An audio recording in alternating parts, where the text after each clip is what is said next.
Hello. हाँ जी। Hello. Hello. हाँ जी, मैं संदीप सुड्ढा आपका हार्दिक स्वागत करता हूँ आपके अपने YouTube channel Hindi with Sandeep Suddha पे। 2 दिन हो गए अपने वीडियो अपलोड नहीं किया था, तो क्या है कि कुछ मौसम ख़राबी की वजह से स्टूडियो में पहुँच नहीं पाए। तो सोच रहा था कि वीडियो अपलोड करें तो क्यों ना लैपटॉप से जो पेनटेप है, पेनटेप के माध्यम से आपको वीडियो पहुंचाएं। अपने जो ये 360 डिग्री प्रश्नोत्तरी सीरीज़ है, इसका जो अगला वीडियो आपके सामने मैं पेश कर रहा हूँ। ये वीडियो अपने दोस्तों को भी शेयर करो भी, इस चैनल को सब्सक्राइब कर लो और ज़्यादा से ज़्यादा इस चैनल को जितना शेयर करोगे, जितना अपने स्टेटस में इसको शेयर करोगे, अपने दोस्तों को शेयर करोगे, जो हिंदी से तैयारी करते हैं उनको शेयर करोगे, तो क्या है कि हमें भी हौसला मिलेगा और हम भी आपके लिए अच्छे से अच्छा कंटेंट लेके आएंगे। आज अपने 360 डिग्री प्रश्नोत्तरी सीरीज़ का ये छठा वीडियो है। इसमें अपने 15 प्रश्न लेके आए हैं। 15 प्रश्न का 360 डिग्री विश्लेषण करेंगे। तो अपने स्टार्ट करते हैं। अपने जो भी जितने भी साथी हैं उन सभी साथियों को ये वीडियो शेयर कर दो एक बार अच्छे तरीके से। हाँ जी, अपने बात करते हैं पहले प्रश्न से सीधा ही, ठीक है ना। ये जो मूल तौर से ये जो प्रश्न है, इस प्रश्न में पूछा गया है कि अनु उपसर्ग से बना मूल शब्द छांटिए, ठीक है ना। अनु उपसर्ग का उदाहरण है। मूल तौर से क्या पूछा गया, तो इसमें क्या पूछा गया है, अनु उपसर्ग का उदाहरण है। अनु उपसर्ग का उदाहरण पूछा गया है, ठीक है ना। तो अनु उपसर्ग का उदाहरण अगर देखा जाए तो जैसे ये अनुचित शब्द है, तो इसमें क्या है कि अन के उचित शब्द लगने से ये अनुचित बनता है, तो इसमें तो अनुपसर्ग नहीं है, ठीक है ना। अगर देखा जाए तो ये अनुदार शब्द है, इसके भी अन उपसर्ग लगने से ये अन और वो भी हालत वाला उपसर्ग है भाई, अन के उदार लगने से अनुदार बनता है। अगर ये जैसे अनुदित शब्द देखें ना, तो इस अनुदित शब्द में अनु और उसके उदित शब्द लगता है। अनु के उदित शब्द लगने से अनुदित बनता है। और ये कौन सी संधि बन रही है, तो ये दीर्घ स्वर संधि बन रही है भाई, ठीक है ना। कौन सी संधि बन रही है, तो ये दीर्घ संधि बन रही है। ये जो अनुपयुक्त शब्द है, तो इस अनुपयुक्त शब्द का संधि विच्छेद होता है अन और प्लस में उपयुक्त, ठीक है ना। जो उपयुक्त नहीं होता उसको अनुपयुक्त बोलते हैं। तो अन प्लस में उपयुक्त से अनुपयुक्त बनता है, और वो भी हलंत वाला। अब इसमें देखा जाए तो कौन से में अनु उपसर्ग का उदाहरण, तो इसमें तो अनुपसर्ग है, ठीक है ना। इसमें भी अनुपसर्ग है, इसमें भी अनुपसर्ग है। ये देखें तो ये अनु प्लस में उदित से बनकर अनुदित बन रहा है, तो इसमें कौन सा उपसर्ग है, तो इसमें अनु उपसर्ग है, ठीक है ना। अपने अगला उदाहरण देखते हैं। अगला प्रश्न, अव उपसर्ग का प्रयोग निम्नलिखित में से किस अर्थ में नहीं होता। जैसे अव का अर्थ क्या होता है, जैसे अपने एक उदाहरण लेके देखते हैं, तो उदाहरण से और ज़्यादा स्पष्ट हो जाएगा। जैसे ये अवगुण है, तो गुण के विपरीत अर्थ लगने से ये अवगुण बनता है, ठीक है ना। गुण का विपरीत अर्थ होता है वो है अवगुण। ये मूल तौर से ये अवगुण है ना, ये अवगुण, ये अव शब्द है, ये गुण का विपरीतार्थ ही अर्थ है, ठीक है ना। गुण और गुण का बुरा क्या हो जाएगा, तो बुरा गुण हो वो अवगुण होता है। तो इसमें गुण का अर्थ नीचे भी नहीं होता, गुण का अर्थ पास भी नहीं होता, गुण का अर्थ हीन भी नहीं होता। जो गुणहीन एक गुण का अर्थ है, जैसे क्या है कि इसमें पूछा क्या गया है, मूल तौर से देखो, इसमें पूछा गया है कि अव का अर्थ प्रयोग किस अर्थ में नहीं होता। ये चीज़ ध्यान रखना भाई, पेपर में ऐसे ही प्रश्न पूछे जाते हैं। अपने क्या है कि जल्दबाजी में ऐसे पढ़ लेते हैं कि अव उपसर्ग का प्रयोग निम्नलिखित में से किस अर्थ में होता है, बल्कि ये पूछा गया नहीं होता, ठीक है ना। तो जैसे गुण का उल्टा अवगुण, तो गुण के नीचे अवगुण हो जाएगा, ठीक है ना। गुण का बुरा अवगुण हो जाएगा, गुण का हीन अवगुण हो जाएगा, लेकिन गुण का अर्थ पास, अव उपसर्ग लगने से पास नहीं होता इसका अर्थ, ठीक है। तो इसमें कौन सा उत्तर हो जाएगा, तो इसमें 2 नंबर उत्तर हो जाएगा। अव का अर्थ नीचे भी होता है, बुरा होता है, इसका एक अर्थ विपरीत भी होता है, ठीक है ना। एक अर्थ अव का अर्थ विपरीत भी होता है, एक इसका अर्थ कठिन भी होता है भाई। अव का अर्थ क्या होता है, तो अव का अर्थ कठिन होता है, ठीक है। तो अव उपसर्ग का प्रयोग निम्नलिखित में से किस अर्थ में नहीं होता, तो पास अर्थ में नहीं होता, बल्कि तीनों ही अर्थ में होता है, ठीक है। अव का अर्थ नीचे भी होता है, अव का अर्थ बुरा भी होता है, अव का अर्थ हीन भी होता है, ठीक है ना। अपने अगला प्रश्न देखते हैं, नियम प्रश्न नंबर 3, शब्दारंभ में उपसर्ग नहीं है। अब देखो, सामान्य सी बात है कि उपसर्ग हमेशा शुरू में ही आते हैं, लेकिन सही मायने में ये जो पूछ रहा है कि कौन सा ऐसा शब्द है जिसमें उपसर्ग नहीं है, ठीक है ना। ये मूल तौर से तो यही पूछ रहा है कि इसमें उपसर्ग नहीं है। इसका अगर जैसे देखें ना तो इसमें आ शब्द के गत शब्द लगता है। गत का विलोम शब्द क्या होता है? आगत होता है। इसका अगर देखें ना अभ्यागत, तो अभ्यागत में अभी शब्द के, अभी ये जो किसी शब्द के पूर्व में लग रहा है और इसके आगत लगने से ये अभ्यागत बन रहा है। जैसे ये स्वागत देखें तो ये स्व के आगत शब्द लगने से स्व उपसर्ग है और इसके आगत शब्द लगने से ये स्वागत बन रहा है। लेकिन ये जो क्रमागत है ना, तो क्रम में तो क्रम मूल शब्द होता है और आगत है वो मूल शब्द होता है। तो निम्नांकित में से कौन सा उपसर्ग नहीं है? तो क्रमागत हो जाएगा, ठीक है ना। आगत में भी उपसर्ग है, अभ्यागत में भी उपसर्ग है और स्वागत में भी उपसर्ग है। तो शब्दारंभ में कौन से शब्द में उपसर्ग नहीं है? तो कौन से में नहीं है? तो क्रमागत में नहीं है, ठीक है ना, क्रमागत में नहीं। अपने अगला प्रश्न देखते हैं। हाँ जी, किस शब्द में आ उपसर्ग नहीं है? आ उपसर्ग नहीं है। अब पहले तो ये देखना कि यहां आ उपसर्ग, उसके बाद में अगला शब्द पूछा है नहीं है। ये नहीं है शब्द बहुत ध्यान रखना ये। अब इसका अगर देखें ना तो इसका आ है वो कार के पहले आ लग रहा है तो शब्द बन रहा है आकार। ये जैसे आ शब्द है, ठीक है, इसके द्यात लगने से आद्यात बन जाएगा ये, ठीक है। ये आदित्य शब्द है ना, बहुत ही महत्वपूर्ण है भाई ये आदित्य। ये आदित्य देखे ना तो आदित्य में अदिति के, ये जो अदिति शब्द है ना, इस शब्द के ये प्रत्यय लगने से ये आदित्य बनता है, ठीक है ना। इस अदिति शब्द के ये प्रत्यय लगने से ये अदिति शब्द है, ये अदिति शब्द है ना, इसके ये शब्द लगने से ये आदित्य बनता है। ये अपने आरएस के लिए भी महत्वपूर्ण है, स्कूल वे के तहत सेकंड ग्रेड के लिए भी महत्वपूर्ण है। ये जैसे आमूल शब्द है ना, तो इसके तो आ उपसर्ग लग रहा है और मूल शब्द है इसमें, ठीक है ना। तो आ प्लस में मूल से अमूल बन रहा है। अब अगर देखा जाए कि किस शब्द में आ उपसर्ग नहीं है, तो आकार में भी आ उपसर्ग है, अध्यात्म में भी आ उपसर्ग है और आमूल में भी आ उपसर्ग है। लेकिन आदित्य में यह प्रत्यय जुड़ रहा है, याद रखना, ठीक है ना। और इसमें उपसर्ग कौन सा जुड़ रहा है? तो ए प्लस में दीति, ठीक है। और कहीं अगर इसी से संबंधित मैं आपको एक उदाहरण और बताऊं, ठीक है ना, कि अगर दीति शब्द है, इसके अगर यह प्रत्यय जुड़ जाए, दीति के अगर यह प्रत्यय जुड़ जाए ना, तो ये दैत्य शब्द बनता है। कौन सा शब्द बनता है? तो ये दैत्य शब्द बनता है। इसमें प्रत्यय कौन सा जुड़ रहा है? तो यह प्रत्यय जुड़ता है, ठीक है ना। दैत्य अपने बोलते हैं ना, राक्षसों को दैत्य बोलते हैं, दीति के पुत्र को होने के कारण उनको दैत्य बोला जाता है। तो इसमें भी यह प्रत्यय है और आदित्य में भी कौन सा है? तो यह प्रत्यय। ये किसका पर्यायवाची होता है? तो ये रवि या सूर्य का पर्यायवाची होता है आदित्य, ठीक है ना। अपने अगला देखते हैं, प्रश्न नंबर 5। अभाव या नहीं अर्थ वैशिष्ट्य बताने वाला उपसर्ग। मूल तौर से ये जो अभाव या फिर नहीं, कोई एक शब्द बना के देख लेते हैं, जैसे कारण, अकारण। अब ये जो अकारण है ना, अकारण कारण का उल्टा लग रहा है ये ए, ठीक है ना। अब कारण के ए लगने से ये अकारण बन रहा है। तो इसमें जो उपसर्ग है ना, अभाव या नहीं अर्थ बताने वाला उपसर्ग है, वो कौन सा है? तो वो ए हो जाएगा। ए उपसर्ग का अर्थ होता है नहीं, ठीक है ना। और ये जो मूल तौर से ये आ उपसर्ग है ना, इसका अर्थ होता है तक या फिर से।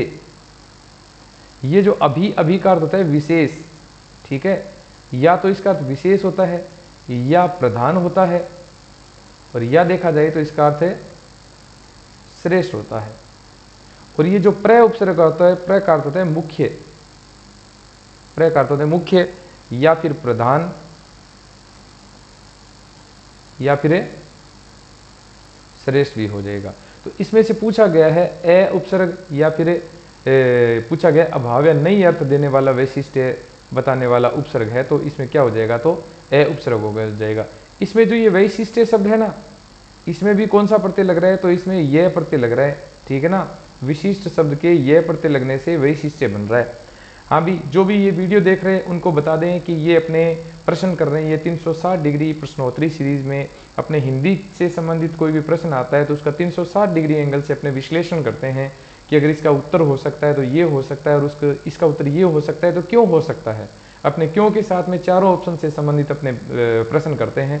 तो एक बार जो भी साथी नए जुड़े हैं वो अपने इस चैनल को सब्सक्राइब कर लो और ज़्यादा से ज़्यादा इसको शेयर करो भाई, ठीक है। और जितना ज़्यादा शेयर करोगे उतना ज़्यादा हमें हौसला मिलेगा और हम ज़्यादा से ज़्यादा कंटेंट, ज़्यादा अच्छे से अच्छे कंटेंट जो है वो आप तक पहुँचाते रहेंगे। अगला अपने प्रश्न देखते हैं कि जय शब्द का विलोम शब्द बनाने के लिए निम्न में से उपयुक्त उपसर्ग चुनिए, ठीक है। अब जय का विलोम शब्द, पहले तो जय का विलोम शब्द देखो।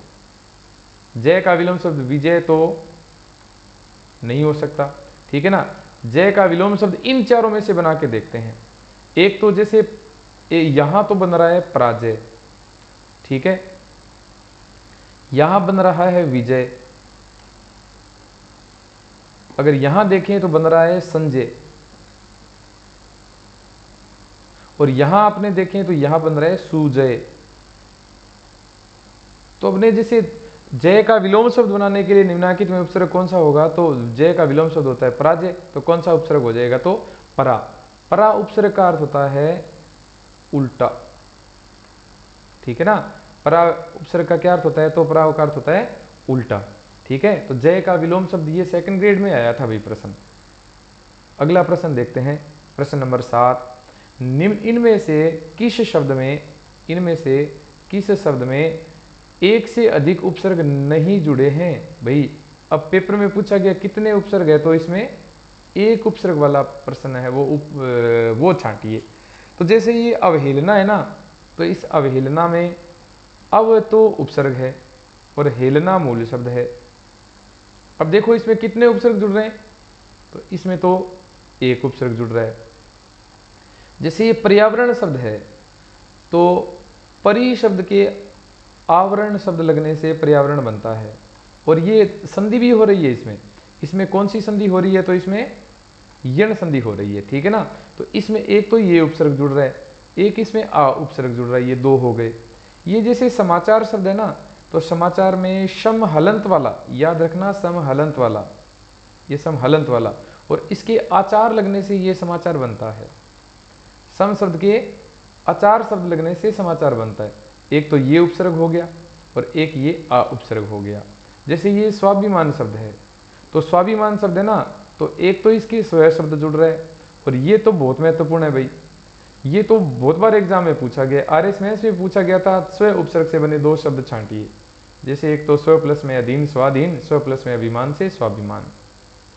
जैसे ये स्व है और इसके अभिमान शब्द लगने से ये स्वाभिमान बन रहा है, स्व के अभिमान शब्द लगने से क्या बन रहा है, स्वाभिमान बन रहा है। तो एक तो ये स्व उपसर्ग हो गया और एक इसमें अभि उपसर्ग हो गया। अब पेपर में प्रश्न क्या पूछा गया है, इनमें से किस शब्द में एक से अधिक उपसर्ग नहीं जुड़े हैं। तो इस अवहेलना शब्द है, इसमें एक ही उपसर्ग जुड़ा है, और बाकी में कितने उपसर्ग जुड़े हैं, तो बाकी में कितने कितने जुड़ रहे हैं, तो दो दो जुड़ रहे हैं। तो इसका उत्तर क्या हो जाएगा, इसका उत्तर हो जाएगा अवहेलना, ठीक है ना। तो इनमें से किस शब्द में एक से अधिक उपसर्ग नहीं जुड़े हुए, तो किस में नहीं जुड़े हुए, तो अवहेलना में नहीं जुड़े हुए, ठीक है। अपना अगला प्रश्न है, इनमें से किस शब्द में उपसर्ग और प्रत्यय दोनों जुड़े हुए हैं। बहुत महत्वपूर्ण है भैया, ठीक है ना। अब उपसर्ग और प्रत्यय दोनों, आजकल ऐसे ही प्रश्न पूछे जाते हैं। वो जमाना गया कि निम्नलिखित में से, जैसे आचार में उपसर्ग छांटिए तो आ उपसर्ग है, जैसे सुंदरता में, जैसे एकता में प्रत्यय छांटिए तो प्रत्यय कौन सा है, तो ता प्रत्यय है, सुंदरता में प्रत्यय कौन सा है, तो ता प्रत्यय। ऐसा जमाना गया कि ऐसा प्रश्न पूछा जाएगा, पेपर में प्रश्न पूछा जाता है, उपसर्ग भी अलग कीजिए, प्रत्यय भी अलग कीजिए। एक ऐसा शब्द जिसमें उपसर्ग भी लग रहा है और उस साथ साथ में प्रत्यय भी लग रहा है। अब जैसे ये है ना, ए शब्द है, कथन इसमें मूल शब्द है, और इसके साथ साथ में इसमें प्रत्यय कौन सा जुड़ रहा है, तो ये प्रत्यय जुड़ रहा है, ना कि अन्य प्रत्यय जुड़ रहे हैं। करणीय में कर शब्द के अन्य प्रत्यय जुड़ता है।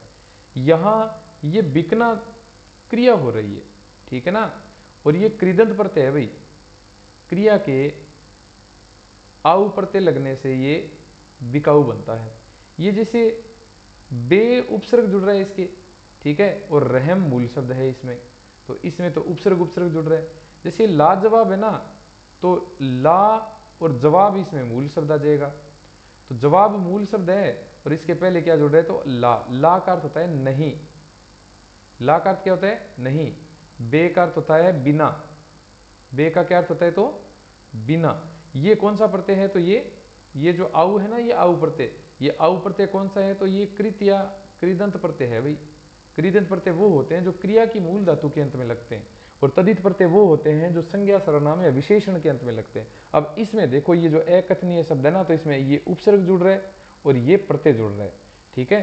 तो उपसर्ग और प्रत्यय दोनों जुड़े हुए हैं, वो शब्द कौन सा हो जाएगा, तो अकथनीय। आपको परीक्षा के लिए महत्वपूर्ण बात ये बता दें कि अभी थोड़े दिन में रीट प्री का एग्जाम सेकंड ग्रेड के लिए 9500 पोस्ट है, फर्स्ट ग्रेड के लिए 6 से 8 हज़ार की वैकेंसी है।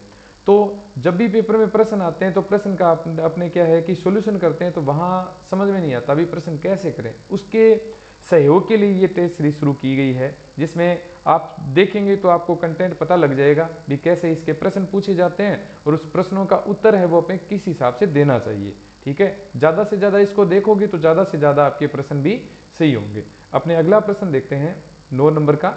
किस शब्द में परा उपसर्ग है, ठीक है ना, किस शब्द में परा उपसर्ग है। जैसे इसमें क्या है कि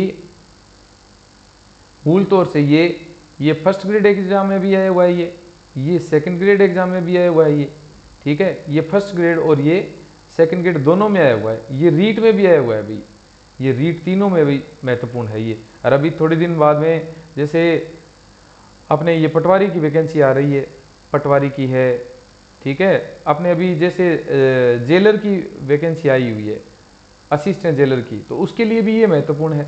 अब पराकाष्ठा में देखें ना, तो पराकाष्ठा में ये परा उपसर्ग जुड़ रहा है। अगर ये पराधीन शब्द देखें ना, तो बहुत महत्वपूर्ण है भाई ये।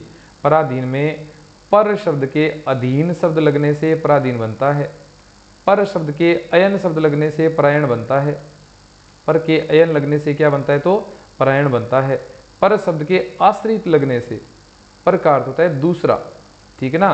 ये जो पर है ना, ये जो पर उपसर्ग है, इस पर का अर्थ होता है दूसरा, ठीक है। जैसे पर दादा तो दूसरा दादा, ठीक है। जैसे पर अधीन तो दूसरे पर अधीन, पर अयन परायण दूसरे पर आश्रित, ठीक है। पराश्रित भी दूसरे पर आश्रित, पर अयन अयन का अर्थ होता है समूह है, दूसरे पर समाहित, दूसरे में समाहित, वो क्या होता है, तो परायण होता है। अब इसमें पूछा गया परा उपसर्ग किस में है, तो किस में है, तो भाई पराकाष्ठा। कुछ और शब्द ऐसे होते हैं जिसमें परा उपसर्ग होता है, जैसे पराजय, ठीक है, जैसे पराक्रम, जैसे परामर्श, जैसे पराभव, जैसे क्या है, तो पराभव है। तो इसमें कौन कौन से उपसर्ग है, तो इसमें परा उपसर्ग है, ठीक है ना। अगले अपना देखते हैं 10 नंबर का प्रश्न है कि नी उपसर्ग नहीं है। अब देखो नी उपसर्ग नहीं है, मूल तौर से पूछा गया है कि नी उपसर्ग नहीं है।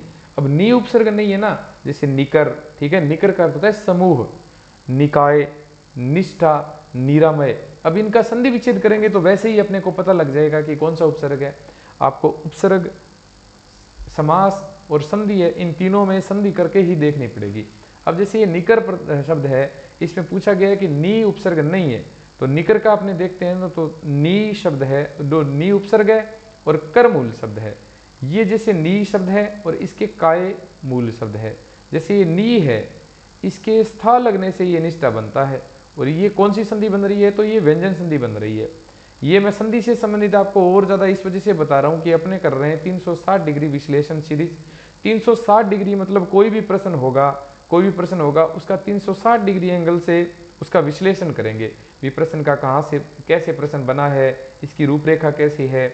इस 360 डिग्री सीरीज में जैसे क्या है कि अगर कोई इसका प्रश्न का दोबारा अगर कोई रिपीट होगा ये प्रश्न, तो उसमें कैसे करोगे, या फिर इसका हल करना है तो वो कैसे करना है, मतलब इसका 360 डिग्री एंगल से अपने इसका पूरा विश्लेषण करते हैं। भी कहाँ से कोई भी प्रश्न अगर दोबारा पूछा गया तो दोबारा आपके पेपर में गलत न हो, ऐसा प्रश्न हो, ठीक है।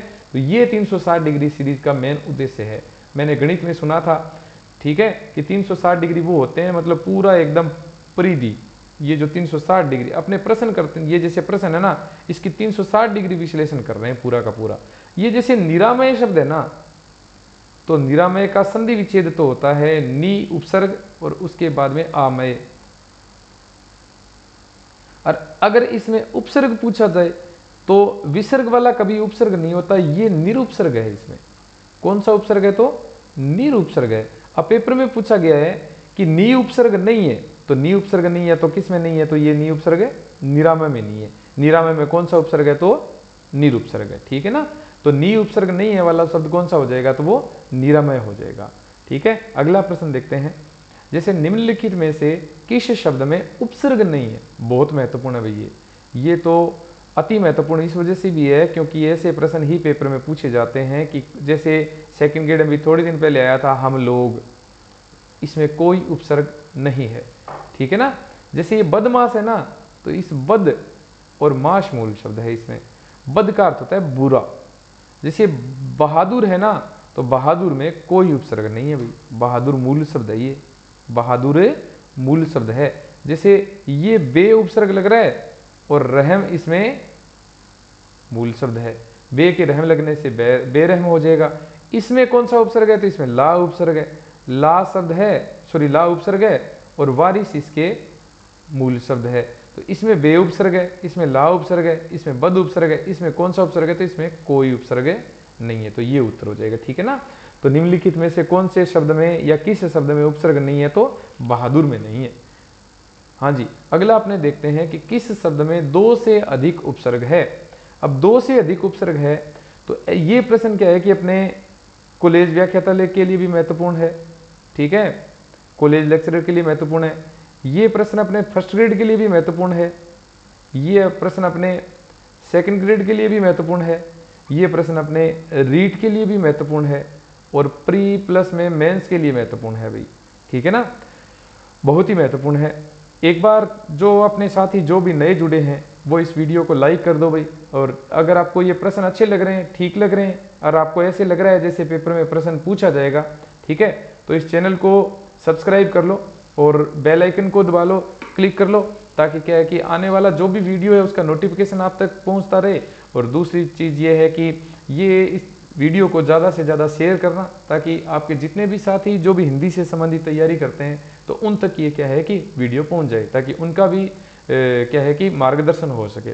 जैसे ये दुर्व्यवहार शब्द है, पेपर में क्या पूछा गया है, दो से अधिक उपसर्ग है, बहुत महत्वपूर्ण है भाई। अपने कोई ये सोचता है ना कि हिंदी में व्याकरण तो सर हमें याद ही है, तो ऐसे प्रश्न हल करके देखो, वहाँ तो प्रश्न हल करके देखोगे तो वहाँ पता लग जाएगा। जैसे ये दुर्व्यवहार है ना, दुर्व्यवहार में बताऊँ आपको, इसका संधि विच्छेद कर लूँ पहले। ये दु प्लस में वी प्लस में अव और प्लस में हार, और इसमें जो ये हार है ना, ये हार मूल शब्द है, इसमें हार, तो हार इसमें मूल शब्द है। इसमें कितने उपसर्ग हो गए, अभी थोड़ी देर पहले मैंने आपको बताया था कि विसर्ग वाला कोई उपसर्ग नहीं होता, इसके स्थान पर कौन सा उपसर्ग होता है, तो दुर उपसर्ग होता है। तो एक तो ये दुर हो गया, एक ये वी हो गया और एक ये अव हो गया, तो इसमें कितने उपसर्ग हो गए, तो इसमें 3 उपसर्ग हो गए। जैसे पर्यावरण है ना, तो पर्यावरण थोड़ी देर पहले अपने प्रश्न किया था, परि प्लस में आ 2 उपसर्ग है और वर्ण इसमें मूल शब्द है, तो एक तो परि उपसर्ग हो जाएगा, एक आ उपसर्ग हो जाएगा। जैसे व्याकरण शब्द है तो ये यण संधि के तहत वी प्लस में आकरण से मिलकर व्याकरण बनता है, ये ठीक है ना, किससे मिलकर बनता है, तो वी शब्द के आकरण लगने से व्याकरण बनता है। कौन सी संधि के तहत बनता है, तो यण संधि के तहत।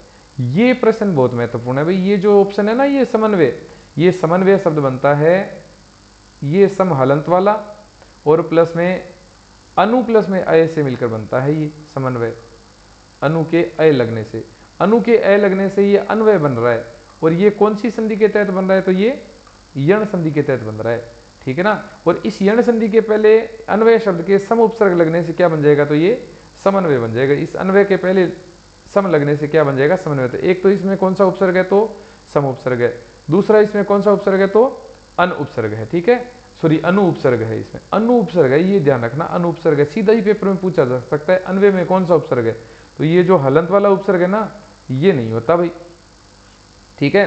तो इसमें किस शब्द में 2 से अधिक उपसर्ग है, तो किस शब्द में 2 से अधिक उपसर्ग मतलब 2 से ज्यादा उपसर्ग, 3 उपसर्ग है तो 2 से ज्यादा है, तो कौन सा उत्तर हो जाएगा, इसका दुर्व्यवहार उत्तर हो जाएगा।